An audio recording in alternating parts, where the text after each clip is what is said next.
Hello, Radhe Radhe guys. Har Har Mahadev. Sawan की आप सबको बहुत बधाई। आज सावन का दूसरा सोमवार है। उसकी आपको सबको बहुत बधाई। भोले बाबा सबकी मन्नत पूरी करें। मैं आज फिर से आ गई हूँ आपके लिए एक नया थॉट लेकर। जैसे कि मैं बोलना चाहती हूँ एक बेटे और एक माँ के ऊपर। एक बेटा जब वो छोटा होता है और अपनी माँ को देखता है कि उसके पिता जब ऑफिस जा रहे हैं तो वो कितना काम कर रही होती है। एक पैर उसका किचन में होता है, फटाफट किचन में हाथ चला रही होती है। दूसरा उसके फादर को नाश्ता दे रही होती है।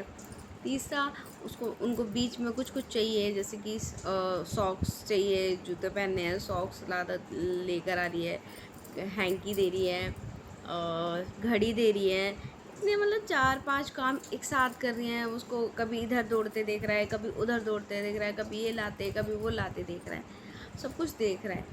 उसको पता है कि उसको दिख रहा है कि मम्मा कितना काम करती है, कितने थकती है। तो बच्चा जब छोटा होता है ना, ये देखते रहता है कि मम्मा कितनी थकती हैं, कितना मम्मा काम करती हैं, कभी ये लेके आओ कभी वो लेके आओ उसके पापा के लिए, जब उसके पापा ऑफिस जा रहे हैं। तो इससे क्या मतलब, जब तक बच्चा छोटा रहता है ये देखता है कि हाँ मम्मा थक रही हैं, मम्मा बहुत सारा काम कर रही है, ये लाओ वो लाओ। हाँ।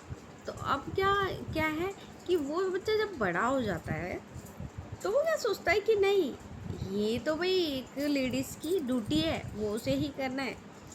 वही चीज़ें वो अपनी वाइफ के साथ करना स्टार्ट कर देता है। वो बैठ जाता है कि भाई नाश्ता कर रहा है, आप उसको नाश्ता दे दो, नाश्ता कर रहा है। उसको फिर उसकी वाइफ कर रही है, फटाफट किचन में कुछ बना रही है, फटाफट उसको कुछ सामान ला के दे रही है, हैंकी ला के दे रही है, लंच पैक कर रही है, कभी वॉच ला कर दे रही है, वॉलेट ला कर दे रही है, सब चीज़ें ऐसे ला कर दे रही है। मतलब ये पीढ़ी दर पीढ़ी के चलने के लिए चीज़ें हैं क्या। मेरे कहने का ये मतलब है कि जो हमारे बच्चे ने देखा, उसकी माँ काम कर रही थी तब वो थक रही है। अब जब वो इतना बड़ा हो गया कि उसकी शादी हो गई, उसकी वाइफ आ गई, वही बच्चा उस काम को लेकर ये सोचता था मम्मा थक रही है। अब क्यों नहीं, अब जब उसकी वाइफ कर रही है तब भी उसको मतलब ये थॉट आना, ये ख्याल रहना चाहिए जैसे उसकी मम्मा थक रही थी, 4 काम कर रही है, किचन में कभी कुछ कर रही है, फिर कुछ लेने जा रही है, फिर यहाँ से लाई, फिर वहाँ से लाई, ये सब कर रही है। तो मतलब उसको ये याद रहेगा जब अपनी मम्मी के लिए कि भाई हमने अपनी मम्मी को भी देखा है कभी ये कभी वो करते हुए। तो उसको अगर याद रहेगा तो अपनी वाइफ के साथ ना करे वो। थोड़ा मतलब थोड़ा जल्दी उठो। ऑब्वियसली लेडीज़ से जल्दी उठती हैं, पर उस मैं ये नहीं कह रही कि आप भी इस काम करते हो तो आप बिल्कुल साथ ही उठो उनके, नहीं साथ नहीं उठो। मतलब थोड़ा लेट, और थोड़ा जो टाइम पे आप उठते हो उससे थोड़ा सा पहले। उससे क्या होगा, आप अपना सामान लगा लो, जो आपको घड़ी, रुमाल, अपना बैग तैयार करना है वो आप अपने आप तैयार करके रखो और फिर बैठो। फिर क्या होगा, मतलब वाइफ को भी अच्छा लगेगा। वो क्या करेगी, बस आपको किचन से गर्मा गर्म पराठे या रोटी जो भी है उसने आपके लिए एक टेस्टी सा नाश्ता बनाया है, बहुत खुश होकर आपको सर्व करेगी और आप भी खाओ आराम से और प्यार से जाओ ऑफिस।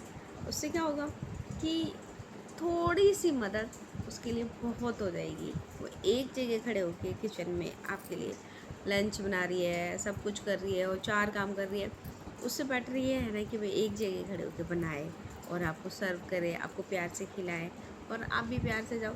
थोड़ी सी हेल्प से किसी को खुशी मिल सकती है, तो क्या हम ये कर नहीं सकते। बस मेरा छोटा सा मैसेज था कि थोड़ी सी हेल्प लेडीज़ की करनी चाहिए। शायद कुछ लोगों को बुरी लगे, मैं खुद एक लेडीज़ हूँ तो मैं बोल रही हूँ, पर बात मेरी गलत नहीं है। आई होप आपको भी मेरी बात गलत नहीं लग रही होगी। जिसको मेरी बात सही लग रही है वो मेरे को कमेंट करे, और जिसको ठीक नहीं लग रही वो भी कर दे। देखती हूँ मैं क्या मतलब मैंने गलत बोला, जो नहीं बोलना चाहिए था मुझे। और बट मेरे हिसाब से तो मैंने ठीक ही बोला है कि एक इंसान के ऊपर 4 काम छोड़ने से अच्छा 2 काम आप कर लो, 2 वो कर लेगी आराम से। 4 अगर वो कर रही है अकेले तो कितना बर्डन पड़ रहा है ना, अगर 2 आप कर लोगे तो वो कर रही है तो वो कितनी खुश हो जाएगी कि मतलब हाँ 2 काम आपने कर लिए। छोटी सी हेल्प किसी को ना आराम और थोड़ी सी खुशी दे सकती है, तो क्या आप इतना नहीं कर सकते? आई होप ज़रूर करेंगे आप। अब मेरी वीडियो आपको सबको बहुत अच्छी लगी होगी शायद। मैंने तो अपनी तरफ से पूरी कोशिश की है अच्छा बोलने की, आपके ऊपर है आपको कितनी अच्छी लगी। अगर आपको अच्छी लगी हो तो मुझे कमेंट करना, लाइक करना एंड शेयर करना एंड सब्सक्राइब करना। Thank you so much.